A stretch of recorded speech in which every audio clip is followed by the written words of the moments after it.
Thanks, guys, for that first carrier update this morning. Right now, it's time to welcome our air cargo editor, Eric Kulisch, to the show, talking, of course, about what's going on with Russia and Ukraine. Eric, thank you for joining us this morning. Good morning, Kaylee. How are you? Doing pretty good. Let's dig just straight into it this morning, talking about more sanctions. This time, we're talking about some no-fly zones updated for Russia. What can you tell us about what's going on? Yeah, well, it's been, the Ukraine situation is so tragic, and it's been all over the news over the weekend.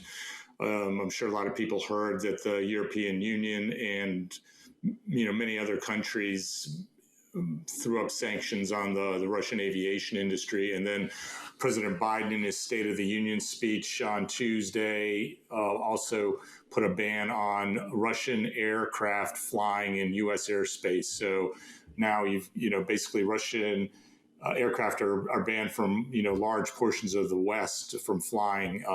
Canada, the U.S., the European Union, Nordic states. And so, this applies to commercial airlines, any plane owned or chartered by a Russian individual. So this is pretty crippling. And then there's other sanctions on technology. So that means companies like Boeing and Airbus can't sell spare parts, can't sell cloud updates, or do any other kind of service for Russian airlines that have the Boeing and Airbus planes in their fleet. So, it's a pretty devastating blow to the Russian aviation industry. Not to mention that there's some, a relatively big cargo airline in Russia called Volga Dnepr, and they have two divisions. One uses these big Antonov, these Russian military era freighters that are used for special project cargoes like giant electrical transformers and gas turbines and, trucks and windmill blades. And so they now can't operate. They also have a division called Airbridge Cargo, which does scheduled, airline service with Boeing. They have a large fleet of Boeing 747 freighters.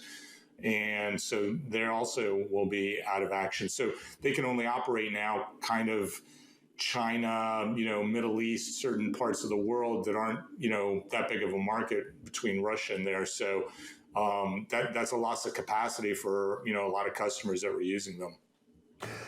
Yeah, good morning, Eric. Yeah, tough times here, and just when we didn't need another blow to the logistics supply chain as well, we've got that, as well as the obvious humanitarian atrocities really that are going on over there. But yeah. So we know that these sanctions are hitting Russian Russian companies and the airlines, et cetera. Explain the ripple effect of how this hits us. Is this a lot of it is ripple effect? It's down second, third, fourth, hurdle really to get to us to where we're going to feel that. Some of this is pretty direct, or sounds pretty direct when you start talking about Antonov and some of these special project type of freighters.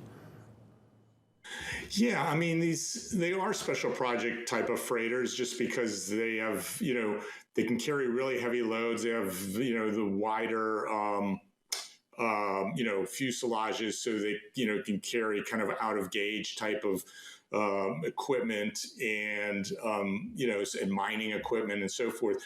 But I think the loss will be, a little more prevalent because, since COVID, with air cargo capacity down, with the passenger airlines not flying as much and there not being enough freighters, these planes were used more and more for, large loads of COVID, PPE and just general cargoes. So, they weren't just for, these ultra size or mega size shipments, but so that, that'll be a blow. And then there's other ripple effects, down the line, because the Russians have, it's tit for tat, right? They're not going to sit back and let us just ban their airlines. So now EU airlines or European airlines are banned from Russian airspace and landing there. And we expect any time now for Russia to do the same on the U.S. So that means airlines or carriers that are going to India or to China or Japan or Korea that often overflew Russian airspace for a more direct route.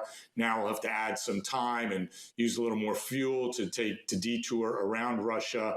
So, that'll increase lead times a little bit, add some costs. It shouldn't be, that big of a problem, but it's just another little small drain on capacity, more cost.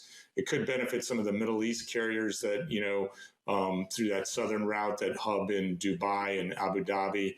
So those are some of the secondary effects, plus fuel prices, right? I mean, fuel's out the roof right now, and that's going to affect passenger airlines, cargo airlines, and everybody. And I think fuel surcharges are being applied now on cargo pretty rapidly. Eric, are there any situations right now where there are exceptions to these sanctions? I know some companies are saying that there's exceptions when it comes to delivering pharmaceuticals, healthcare supplies, humanitarian aid, stuff like that. Are these airlines exempt from anything if they're delivering certain deliveries as well? That's a good question. I haven't looked into that. I think certain logistics companies that operate in Russia have said, they will stop operations there for, legal or moral reasons, but might continue some of those humanitarian or healthcare, related types of shipments. But those now have to go by ground or some other mode. I'm not sure, what kind of exceptions there are. It doesn't sound like it that there are any exceptions right now, but I have to go look at the fine print.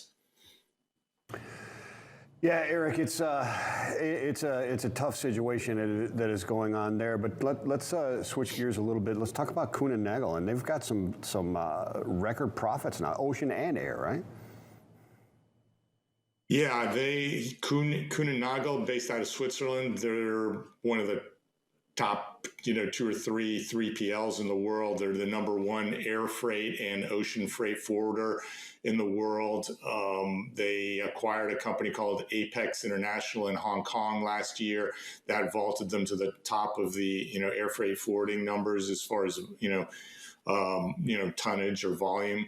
And so they're really big, and just with like a lot of the other forwarders, they are really, raking it in. The bottom line is, they're making a lot of money out of the supply chain disruption because everyone's scrambling and needs like a quarterback to get through the chaos and the mess of clogged ports, clogged airports, supply chain jams. And so you need someone who's got, knows the intricacies of the market, has capacity at hand through long-term contracts or charter aircraft or block space agreements. So they saw, some of their operating income for the fourth quarter was up 300%. I think some of their profit margins on air and ocean were give or take a few points in the 50% range. So they're really doing well. The interesting thing is on the ocean side, their volume is actually down about 300,000 TEUs from,